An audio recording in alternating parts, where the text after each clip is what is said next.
Bismillahirrohmanirrohim. Assalamualaikum warahmatullahi wabarakatuh. Asiyah binti Muzahim. Asiyah adalah satu dari 4 perempuan mulia yang dijamin masuk surga dan memiliki kedudukan tinggi di mata Allah berkat keteguhan imannya. Kisah Asiyah istri Fir'aun Raja Zalim di zaman Nabi Musa alaihi salam patut diteladani terutama bagi kaum perempuan. Kisah Asiyah mempertahankan keimanannya diabadikan Allah Subhanahu wa Ta'ala dalam Al-Quran. Allah menceritakan kisahnya dalam surah Tahrim ayat 11. Dan Allah membuat istri Fir'aun perumpamaan bagi orang-orang yang beriman ketika ia berkata, "Ya Allah, bangunkanlah untukku sebuah rumah di sisimu dalam surga, dan selamatkanlah aku dari Fir'aun dan perbuatannya, dan selamatkanlah aku dari kaum yang zalim." Dalam kitab Uqudul Jain, Syekh Muhammad bin Umar An-Nawawi menceritakan kisah Asiyah yang menjadikan tauhid kepada Allah adalah segalanya. Untuk diketahui, Asiyah binti Muzahim adalah perempuan Bani Israel keturunan para nabi. Meski suami merupakan seorang yang dikenal sangat jahat dan kejam, Asiyah adalah sosok yang sabar, sopan, santun, juga penuh kemuliaan. Ia adalah seorang wanita dengan budi pekerti luhur, penyayang, dan penuh keteguhan untuk senantiasa berada di jalan yang benar. Tak hanya cantik budi pekertinya, Asiyah juga merupakan seorang wanita yang begitu cantik parasnya. Kecantikannya inilah yang membuat Raja Fir'aun bertekuk lutut padanya. Fir'aun begitu menyayangi Asiyah dan menuruti apa yang diinginkan wanita mulia tersebut, termasuk menuruti kemauan Asiyah mengangkat Musa alaihi salam sebagai putranya.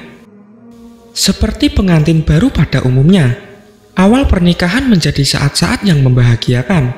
Apalagi saat itu Asiyah menjadi istri dari seorang raja besar di zamannya. Namun sayang, kebahagiaan tersebut tidak berlangsung lama. Fir'aun mengaku bahwa selain sebagai raja, ia juga merupakan Tuhan dan meminta semua rakyatnya menyembahnya. Apa yang dikatakan Fir'aun tentu saja membuat Asiyah berat hati. Ia juga dipaksa menyembah suaminya sendiri dan mengakui bahwa sang suami adalah Tuhan. Dengan penuh kesabaran, Asiyah menuruti permintaan suami. Walau di dalam hatinya ia sangat keberatan, tersiksa, dan berontak. Dari hari ke hari, bulan ke bulan, hingga tahun ke tahun, Asiyah terus bersabar menghadapi sifat buruk sang suami. Suatu ketika, ia bahkan rela berkorban nyawa menghadapi perlakuan sang suami. Ketika Nabi Musa alaihi salam mengalahkan para tukang sihir Fir'aun, keimanan Asiyah semakin mantap. Keimanannya kepada Allah sebenarnya sudah lama tertanam di hatinya. Asiyah menolak menyatakan Fir'aun suaminya sebagai Tuhan. Dalam tafsir Murrah Labid disebutkan bahwa benih-benih iman dalam hati Asiyah mulai tampak ketika ingin mengasuh Nabi Musa yang dihanyutkan di sungai. Saat itu Asiyah memohon kepada suaminya Fir'aun untuk tidak membunuh bayi mungil tersebut. Bahkan ia meminta untuk menjadikannya anak angkat. Asiyah berkata, "Ia bisa menyenangkan hatiku dan hatimu, maka janganlah kamu membunuhnya, karena bayi ini berasal dari negeri lain, bukan Bani Israel. Semoga ia bisa bermanfaat bagi kita." Fir'aun pun mengabulkannya. Setelah Nabi Musa tumbuh dewasa dan diangkat sebagai utusan Allah, para tukang sihir Fir'aun berhasil dikalahkannya.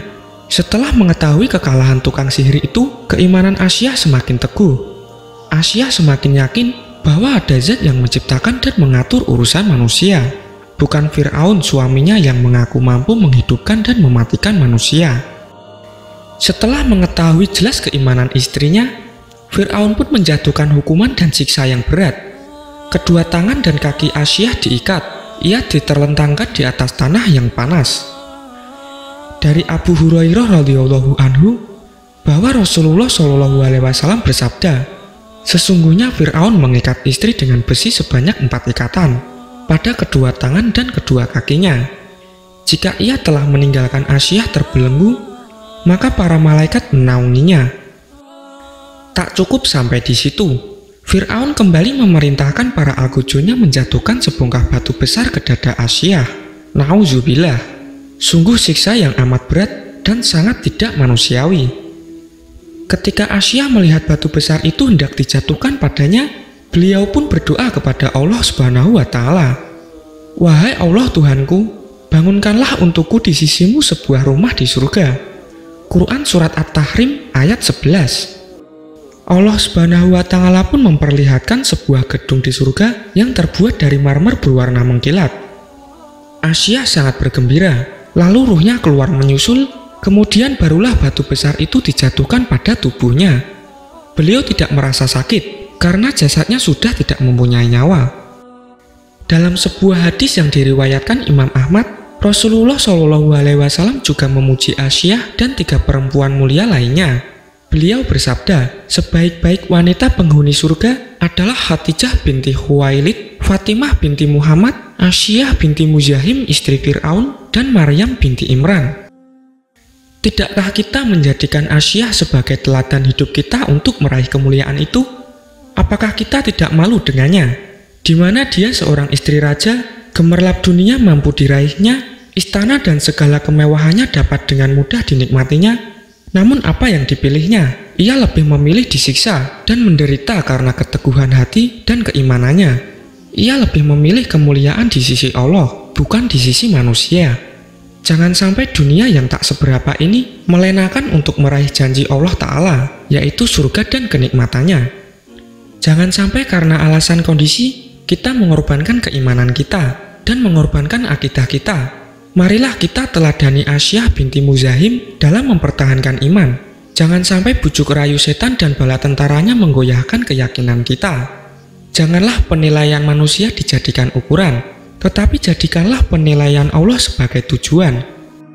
Mudah-mudahan Allah mengaruniakan surga tertinggi yang penuh kenikmatan. Demikianlah kisah Asyah binti Muzahim. Semoga kita bisa mengambil hikmah dan mengikuti jejaknya yang meninggal dalam keadaan teguh menggenggam tauhid. Amin ya robbal alamin. Wassalamualaikum warahmatullahi wabarakatuh.